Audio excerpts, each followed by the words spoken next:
शिव जी ने जो संपत्ति रावण को 10 सिरों की बलि देने पर दी थी, वही संपत्ति श्री रघुनाथ जी ने विभीषण को बहुत संकुचते हुए दी। ऐसे परम कृपालु प्रभु को छोड़कर जो मनुष्य दूसरे को भजते हैं वे बिना सिंह पूछ के पशु हैं। अपना सेवक जानकर विभीषण जी को श्री राम जी ने अपना लिया। प्रभु का स्वभाव वानर कुल के मन को बहुत भाया। सीताराम। फिर सब कुछ जानने वाले, सबको हृदय में बसने वाले, सर्वरूप सब रूपों में प्रकट, सबसे रहित, उदासीन कारण से भक्तों पर कृपा करने के लिए मनुष्य बने हुए तथा राक्षसों के कुल का नाश करने वाले श्री राम जी नीति की रक्षा करने वाले वचन बोले। हे वीर वानरराज सुग्रीव और लंकापति विभीषण, सुनो, इस गहरे समुद्र को किस प्रकार पार किया जाए। अनेक जाति के मगर, सांप और मछलियों से भरा हुआ अत्यंत अथाह समुद्र पार करने में सब प्रकार से कठिन है। विभीषण जी ने कहा, हे रघुनाथ जी सुनिए, यद्यपि आपका एक ही बाण करोड़ों समुद्रों को सोखने वाला है, सोख सकता है, तथापि नीति ऐसी कही गई है, उचित यह होगा कि पहले जाकर समुद्र से प्रार्थना की जाए। सीताराम।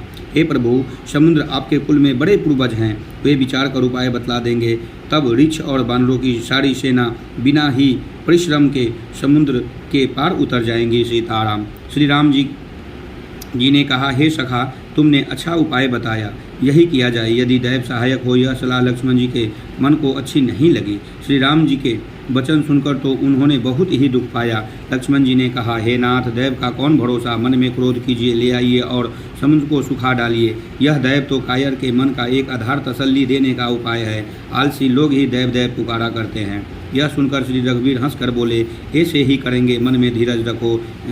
ऐसे कहकर छोटे भाई को समझाकर प्रभु श्री रघुनाथ जी समुद्र के समीप गए। सीताराम।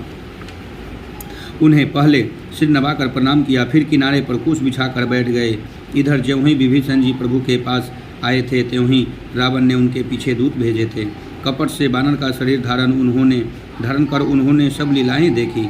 वे अपने हृदय में प्रभु के गुणों की और शरणागत पर उनके स्नेह की सराहना करने लगे। सीताराम। फिर वे प्रकट रूप में भी अत्यंत शोभा के साथ श्री राम जी के स्वभाव की बड़ाई करने लगे। उन्हें दुराब कपट वेश भूल गया। तब बानरों ने जाना कि ये शत्रु के दूत हैं और वे उन सबको बांधकर सुग्रीव के पास ले आए। सीताराम। सुग्रीव ने कहा, सब बानरों सुनो, राक्षसों को अंग भंग करके भेज दो। सुग्रीव के वचन सुनकर बानर दौड़े। दूतों को बांधकर उन्होंने सेना के चारों ओर घुमाया। बानर उन्हें बहुत तरह से मारने लगे। वे दीन होकर पुकारते थे, फिर भी बानरों ने उन्हें नहीं छोड़ा। तब दूतों ने पुकार कर कहा, जो हमारे नाक कान काटेगा उसे कौशलाधीश श्री रामचंद्र जी की सौगंध है। यह सुनकर लक्ष्मण जी ने सबको निकट बुलाया। उन्हें बड़ी दया लगी। इससे हंसकर उन्होंने राक्षसों को तुरंत ही छुड़ा दिया और उनसे कहा, रावण के हाथ में यह चिट्ठी देना और कहना, हे कुलघातक, लक्ष्मण के शब्दों संदेशे को बाँचो। सीताराम। फिर उस मूर्ख से जवानी यह मेरा उद्दार कृपा से भरा हुआ संदेह कहना कि सीता जी को देकर उनसे श्री राम जी से मिलो, नहीं तो तुम्हारा काल आ गया समझो। लक्ष्मण जी के चरणों में मस्तक नवाकर श्री राम जी के गुणों की कथा वर्णन करते हुए दूत तुरंत ही चल दिए। श्री राम जी का यश कहते हुए वे लंका में आए और उन्होंने रावण के चरणों में सिर नवाए। दसमुख रावण ने हंसकर बात पूछी, अरे सुख, अपनी कुशल क्यों नहीं कहता। फिर उस विभीषण का समाचार सुना, मृत्यु जिसके अत्यंत निकट आ गई है। मूर्ख ने राज्य करते हुए लंका को त्याग दिया। अभागा अब जौ का कीड़ा घुन बनेगा। जौ के साथ जैसे घुन भी पिस जाता है, वैसे ही नर बानरों के साथ वह भी मारा जाएगा। फिर भालू और बानरों की सेना का हाल कह, जो कठिन काल की प्रेरणा से यहाँ चली आई है। सीताराम। और उनके जीवन का रक्षक कोमल चित वाला बेचारा समुद्र बन गया है। अर्थात उनके और राक्षसों के बीच में यदि समुद्र न होता तो राक्षस उन्हें अब तक मारकर खा गए होते। सीताराम। फिर उन तपस्वियों की बात बता जिनके हृदय में मेरा बड़ा डर है। सीताराम। उनसे तेरी भेंट हुई या वे कानों से मेरा युवा सुनकर ही लौट गए। शत्रु सेना का तेज और बल बताता क्यों नहीं, तेरा चित्त बहुत ही चकित भौचक्का सा हो रहा है। सीताराम। श्री राम हरि भजो। दूत ने कहा, हे नाथ, आपने जैसे कृपा करके पूछा है वैसा ही क्रोध छोड़कर मेरा कहना मानिए, मेरी बात पर विश्वास कीजिए। जब आपका छोटा भाई श्री राम जी से जाकर मिला तब उसके पहुँचते ही श्री राम जी ने उसको राज तिलक कर दिया। हम रावण के दूत हैं, यह कानों से सुनकर बानरों ने हमें बांधकर बहुत कष्ट दिए, यहाँ तक कि वे हमारे नाक कान नाक काटने लगे। श्री राम जी की शपथ दिलाने पर कहीं उन्होंने हमको छोड़ा। सीताराम। हे नाथ, आपने श्री राम जी की सेना पूछी सो वह तो 100 करोड़ मुखों से भी वर्णन नहीं की जा सकती। अनेकों रंगों के भालू और वानरों की सेना है जो भयंकर मुख वाले, विशाल शरीर वाले और भयानक हैं। जिसने नगर को जलाया और आपके पुत्र अक्षय कुमार को मारा, उसका बल तो सब वानरों में थोड़ा है। असंख्य नामों वाले बड़े ही कठोर और भयंकर योद्धा हैं। उनमें असंख्य हाथियों का बल है और वे बड़े ही विशाल हैं। सीताराम। द्रिविंद मेंध नील नल अंगद गद विक्टास मधि मुख केसरी निषट सठ और जामबंद, ये सभी बल की राशि हैं। ये सब वानर बल में सुग्रीव के समान है और इनके जैसे एक दो नहीं करोड़ों हैं। उन बहुत पुरुषों को गिन ही कौन सकता है। श्री राम जी की कृपा से उनमें अतुलनीय बल है। वे तीनों लोगों को तिन्न के समान तुच्छ समझते हैं। हे दशग्रीव, मैंने कानों से ऐसा सुना है कि 18 पग तो अकेले वानरों के सेनापति है। हे नाथ, उस सेना में ऐसा कोई वानर नहीं है जो आपको रण में न जीत सके। सीताराम। हरि भजो। सबके सब अत्यंत क्रोध से हाथ मिचते हैं, पर श्री रघुनाथ जी उन्हें आज्ञा नहीं देते। हम मछलियों और सर्पों सहित समुद्र को सोख लेंगे, नहीं तो बड़े बड़े पर्वतों से उसे भरकर पूर्ण पाट देंगे। सीताराम। और रावण को मसल कर धूल में मिला देंगे।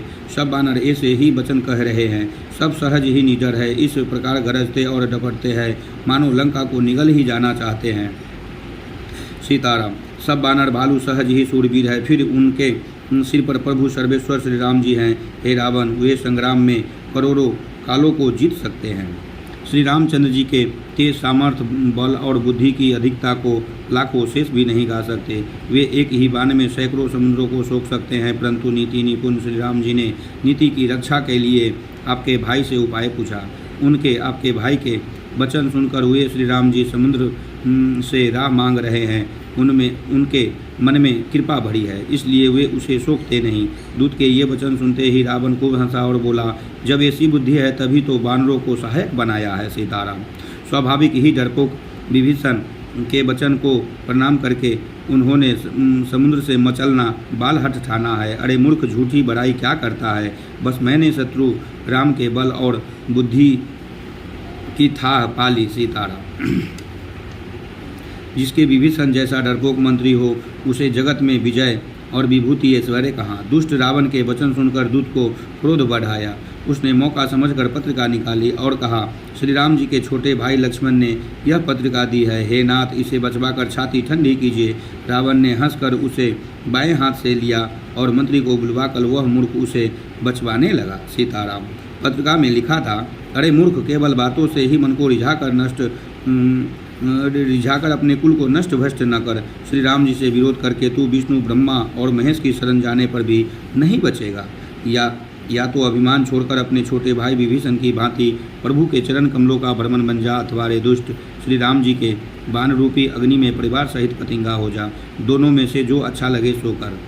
पत्रिका सुनते ही रावण मन में भयभीत हो गया, परंतु मुख से ऊपर से मुस्कुराता हुआ वह सबको सुनाकर कहने लगा, जैसे कोई पृथ्वी पर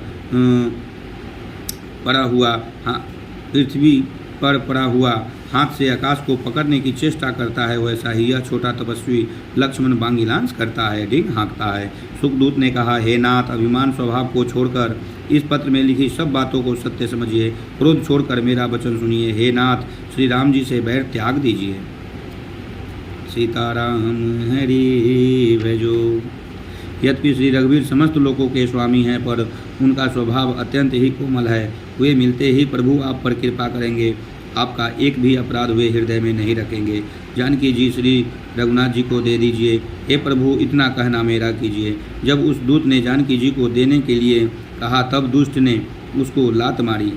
वह भी विभीषण की भांति चरणों में सिर नवाकर वहीं चला जहाँ कृपा सागर श्री रघुनाथ जी थे। प्रणाम करके उसने कथा सुनाई और श्री राम जी की कृपा से अपनी गति मुनि का स्वरूप पाई। सीताराम। शिव जी कहते हैं, हे भवानी, वह ज्ञानी मुनि था। अगस्त ऋषि के श्राप से राक्षस हो गया था। बार बार श्री राम जी के चरणों की वंदना करके वह मुनि अपने आश्रम को चला गया। इधर 3 दिन बीत गए, किंतु जल समुद्र विनय नहीं मानता। तब श्री श्री रघुनाथ जी क्रोध सहित बोले, बिना भय के प्रीति नहीं होती। हे लक्ष्मण, धनुष बाण लाओ, मैं अग्निबाण से समुद्र को सोख डालूं। मूर्ख से विनय कुटिल के साथ प्रीति स्वाभाविक ही, कंजूस से सुंदर नीति उदारता का उपदेश, ममता में फंसे हुए मनुष्य से ज्ञान की कथा, अत्यंत लोभी से वैराग्य वर्णन, क्रोधी से शाम शांति की बात और कामी से भगवान की कथा, इनका वैसा ही फल होता है जैसे ऊसर में बीज बोने की भांति होता है, अर्थात ऊसर में बीज बोने की भांति यह सब व्यर्थ जाता है। ऐसा कहकर श्री रघुनाथ जी ने धनुष चढ़ाया। यह मत लक्ष्मण जी के मन को बहुत अच्छा लगा। प्रभु ने भयानक अग्निबाण संधान किया, जिससे समुद्र के हृदय के अंदर अग्नि की ज्वाला उठी। मगर, सांप तथा मछलियों के समूह व्याकुल हो गए। जब समुद्र ने जीवों को जलते जाना, तब सोने के थाल में अनेक मणियों रत्नों को भरकर अभिमान छोड़कर वह ब्राह्मण के रूप में आया।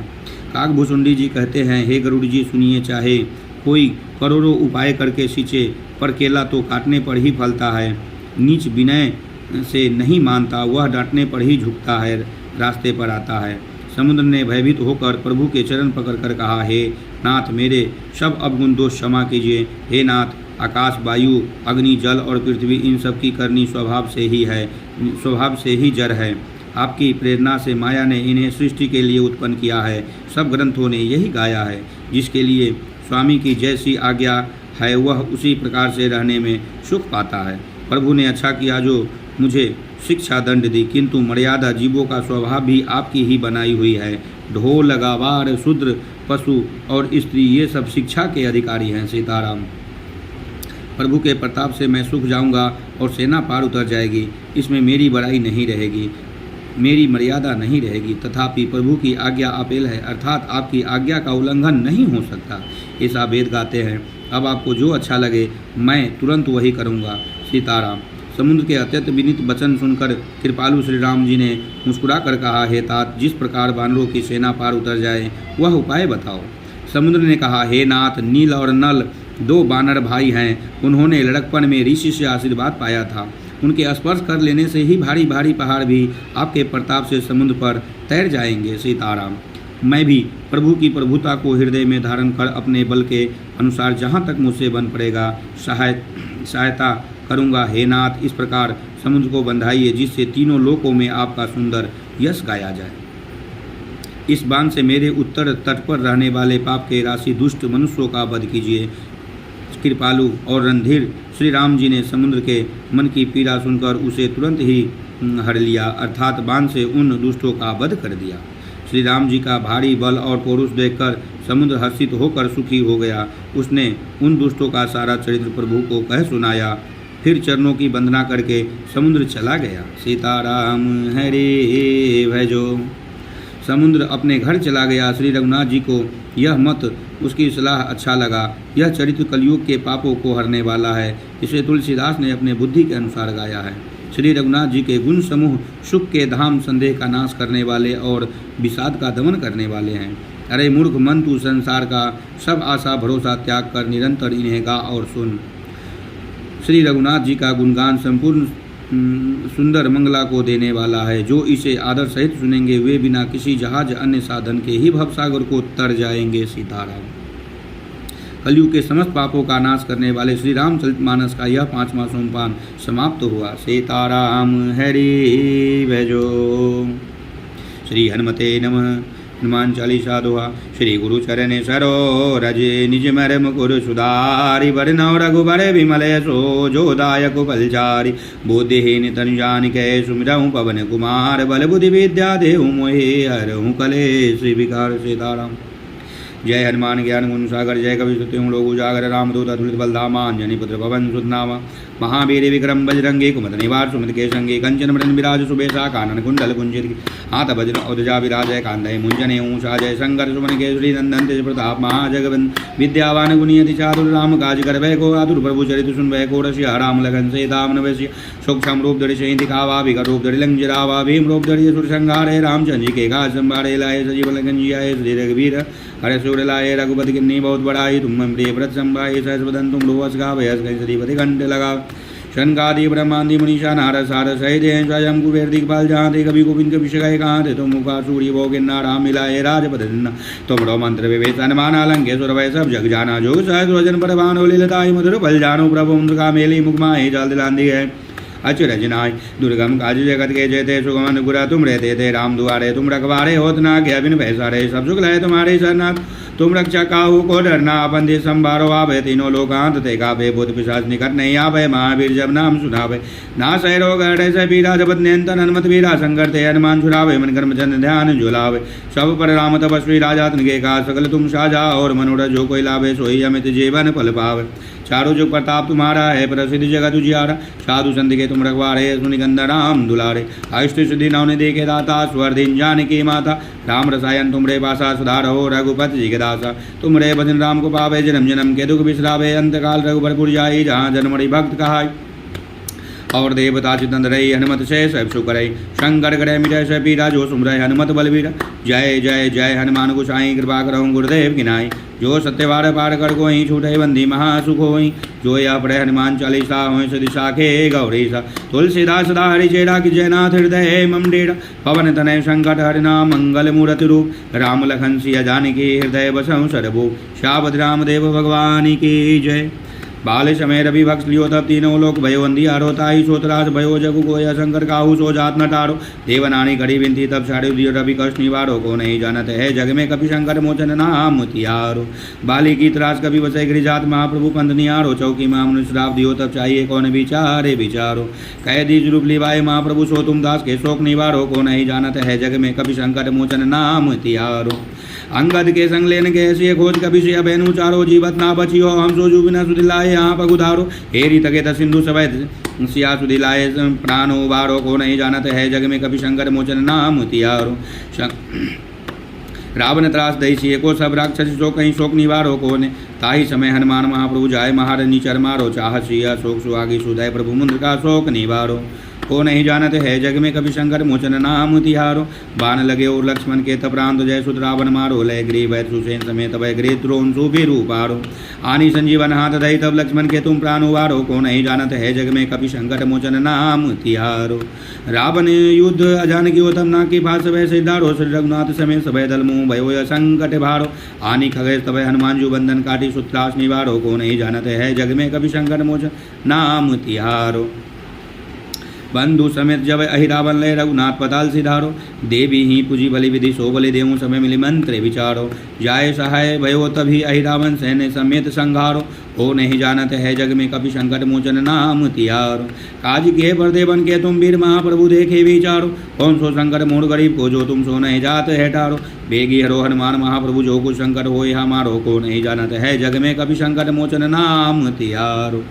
लाल देह लाली लसै हरिधर लाल लंगोर वज्रदेह दानव दलन जय जय जय कपिसूर पवन सूत हनुमान की जय जय जय सीताराम की जय श्री राम स्तुति श्री रामचंद्र कृपालु भजमनारन भय दारुणम नभ कंज लोचन कंज मुख कर कंज पद कंजारुणम कंदर्प अग्नित अमित छवि नभ नील निरद सुंदरम पट पीत मानहु तरित रुचि शुचि नौमि जनक सुतावरम भजु दीन बंधु दिनेश दानव दैत्य वंश निकंदनम रघुनंदानंद कंद कौशल चंद दशरथ नंदनम श्री मुकुट कुंडल तिलक चारु दारु अंगे विभूषणम आजानुभुज चाप दर संग्राम जित खरदूषणम इति वदति तुलसीदास संघर्षेश मुनि मनरंजनम मम हृदय कंज निवास गुरु कामादि खलदल गंजनम मनु जाहि राचो मिली शोभर सहज सुंदर शाम्बरो करुणा निदान सुजान शीलु स्नेह जानत राबरो एहि भांति गौरी असीम सुनि सिय सहित ही हर्षि अली तुलसी भवानी ही पुजी पुनि पुनि मुदित मन मंदिर चली सो जानी गौरी अनुकूल सिए ही हर्ष न जाई कहीं मंजुल मंगल मूल वामांग फरकन लगे श्यावर रामचंद्र भगवान की जय जय जय जय पवन सुत हनुमान की जय जय जय सीताराम की जय श्री राम हरि भजो।